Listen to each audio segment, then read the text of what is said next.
Hello students, today we are going to complete our topic of characteristics of particles of matter. In previous class we have studied the two characteristics of particles of matter, and these characteristics were: particles have space between them, and second is they are continuously moving. These two characteristics which we have studied, I hope all of you have understand the concept very well. Though I would like to give few explanation about the second topic, which is particles of matter are continuously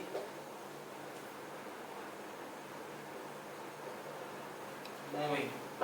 Particles of matter are continuously moving, and these particles which continuously move has the ability to transfer themselves. एक जगह से दूसरी जगह वो move करते हैं, but वो movement ऐसी होती है कि जो हमें दिखती नहीं है। वो एक जगह से दूसरी जगह मूव करते हैं, लेकिन वो मूवमेंट का जो डिस्टेंस होता है, या फिर हम कह सकते हैं कि जो मूवमेंट होती है वो बहुत ही फास्ट होती है और माइन्यूट होती है, which we can observe. Even under the microscope we cannot observe. So particles, when they are not moving, when they are not moving, मतलब कि जब उनको कोई फोर्स नहीं मिला, when they are not under any force. Not moving means what? They are not under force. वो एक particular force के अंदर नहीं होते, उनको कोई फोर्स नहीं दिया जाता. Force means we can say temperature. Temperature एक फोर्स है, ठीक है. तो पार्टिकल्स जब मूव नहीं करते, जब उनके ऊपर कोई फोर्स नहीं होता. बट व्हेन पार्टिकल्स पे जब फोर्स अप्लाई किया जाता है, when force is given to the particles, one energy which is called kinetic energy plays its role. Kinetic energy. Kinetic energy मतलब क्या है? Energy which gives movement. Energy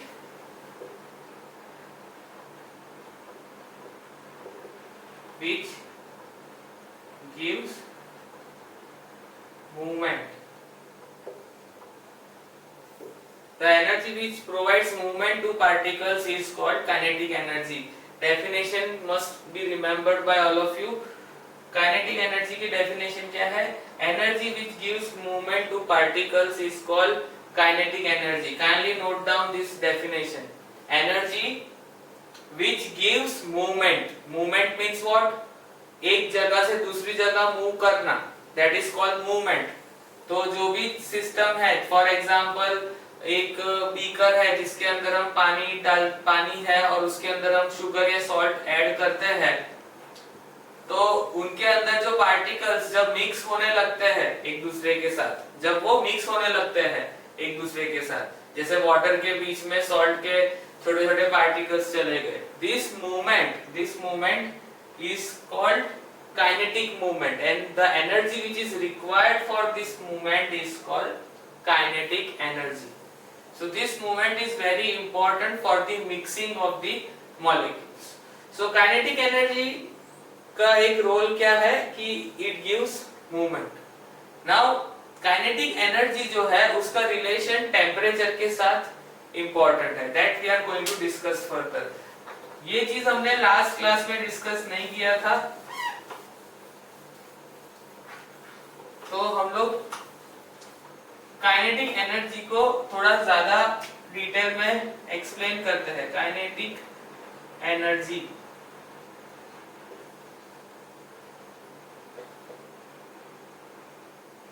it means kinetic energy, it increases with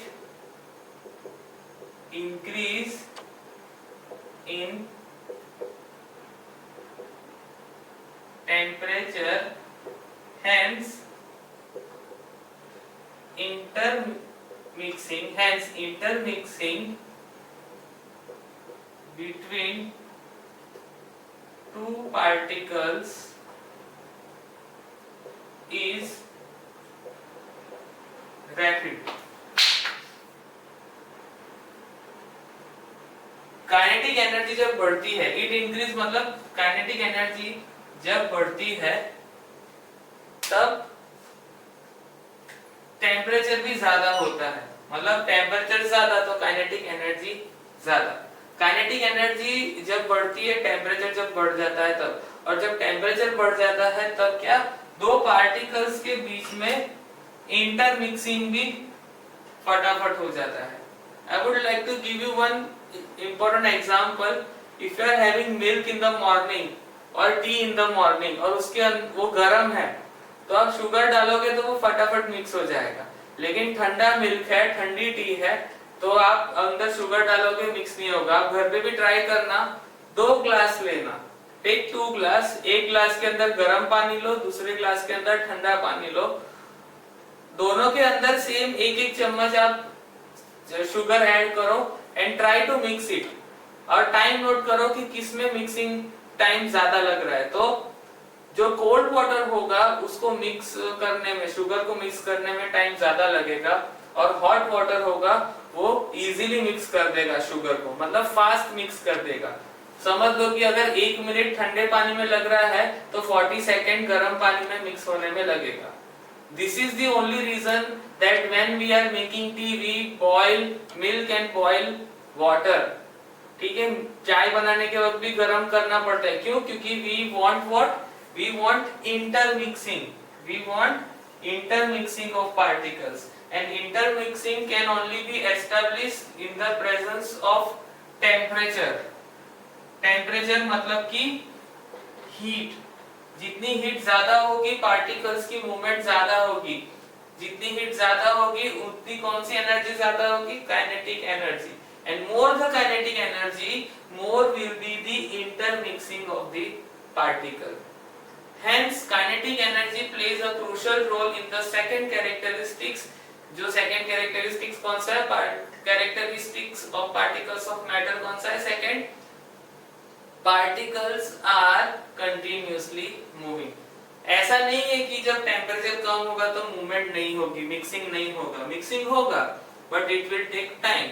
If the temperature is more, heat is more, hence the kinetic energy is more, and then the intermixing is in a rapid way.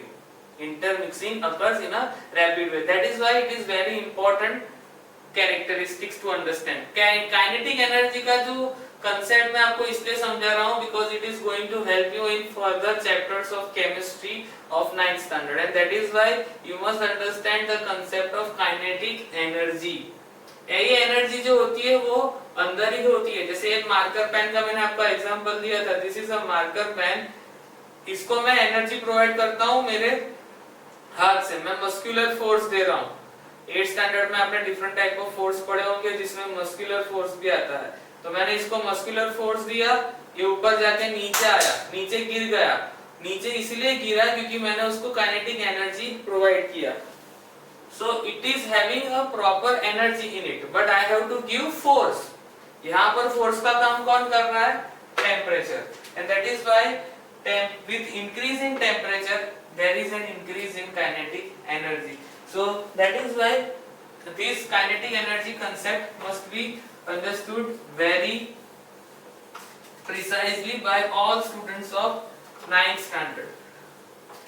Now I would like to give you another conceptual understanding of one important topic, and that is diffusion.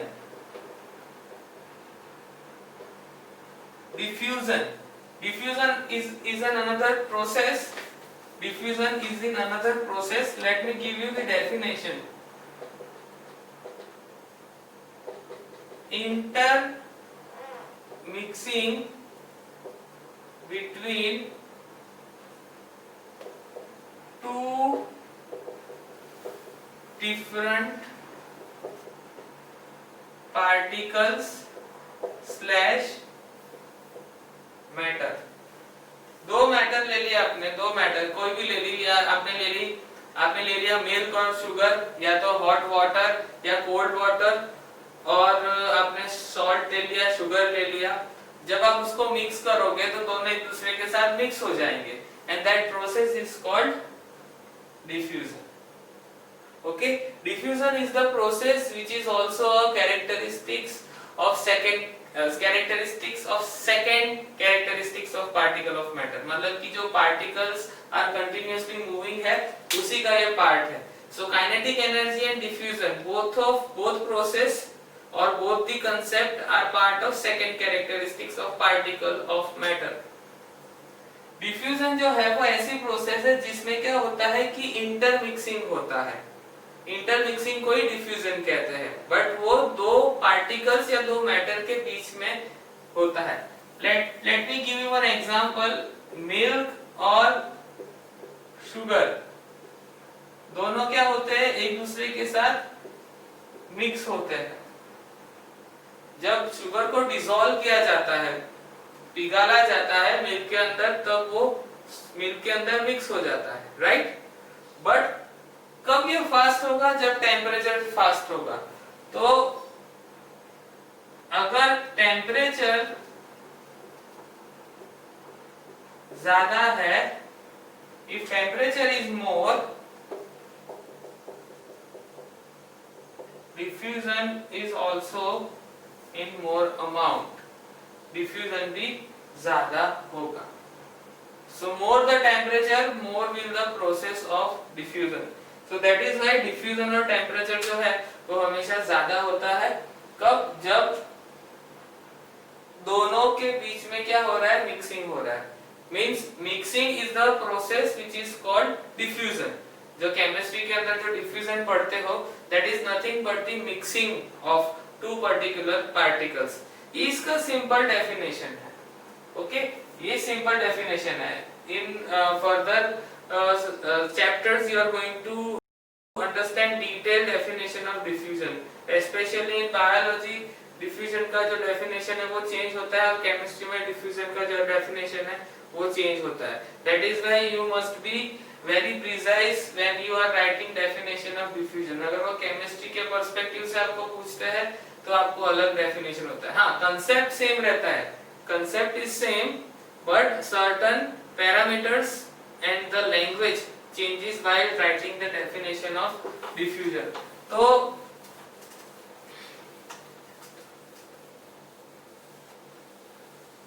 I hope you have understood the second characteristic, which is particles of matter are continuously moving। और उसके अंदर आपको second characteristics के अंदर आपको दो concepts याद रखने हैं, kinetic energy and diffusion।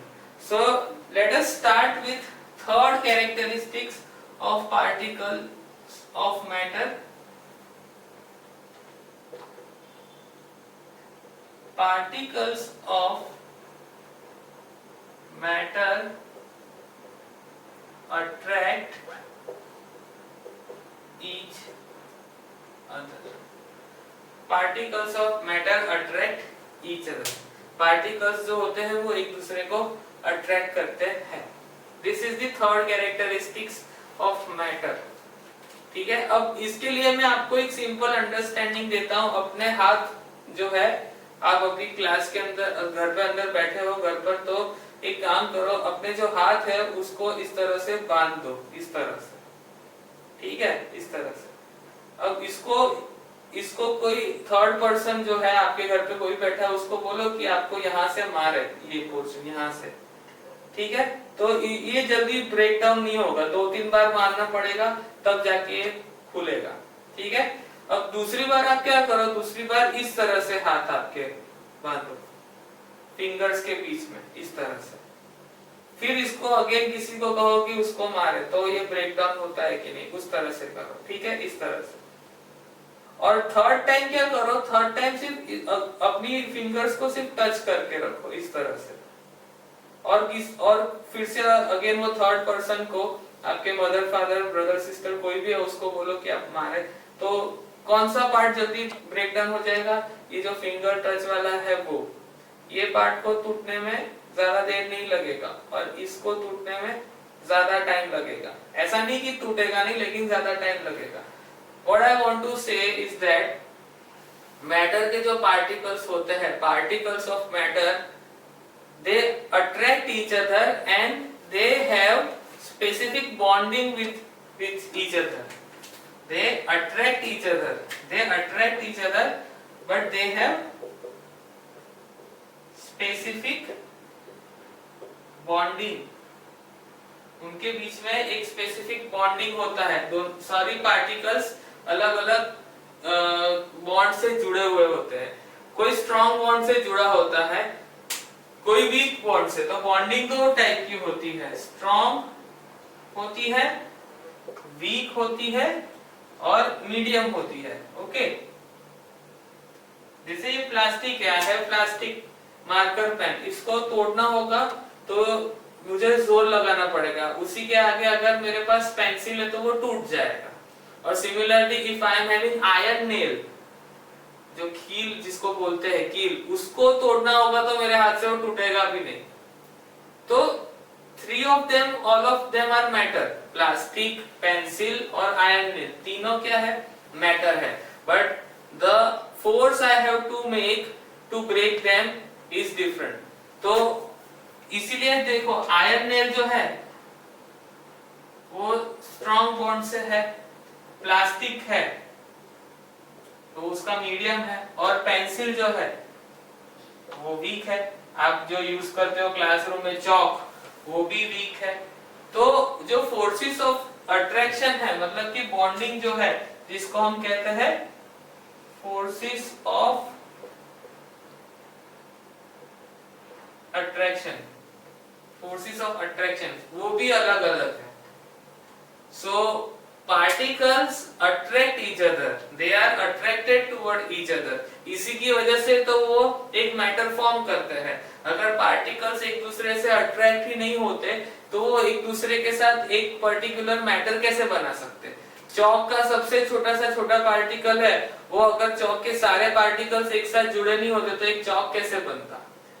Right? तो वो सारे एक दूसरे के साथ बॉन्डिंग से जुड़े हुए हैं, but this bonding is different. Some have strong bonding, some have weak bonding, some have medium bonding. But the ratio of bonding varies.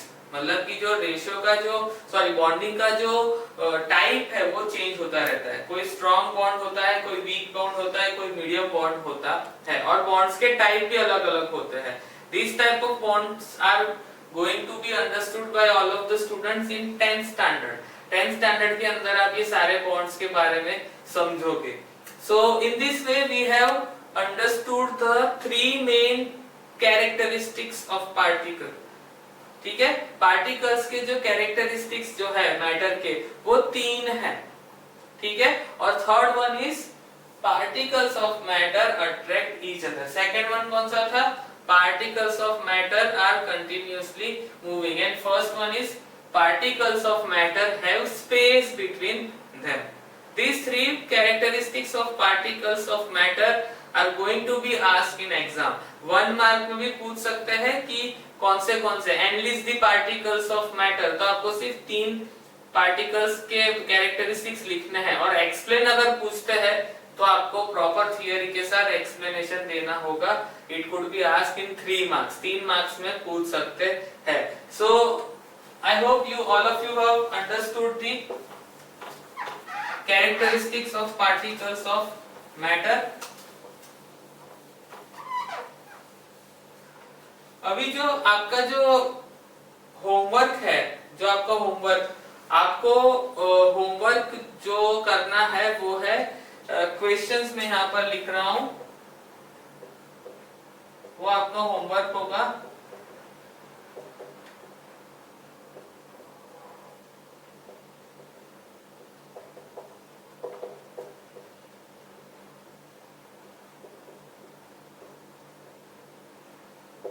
आपको सिर्फ लिस्ट बनानी है कि कौन से पार्टिकल्स ऑफ कौन से कैरेक्टरिस्टिक्स है पार्टिकल के.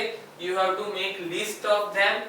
Okay, you have to define kinetic energy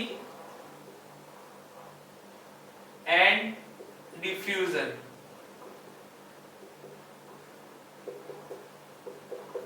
in bracket I have written marks.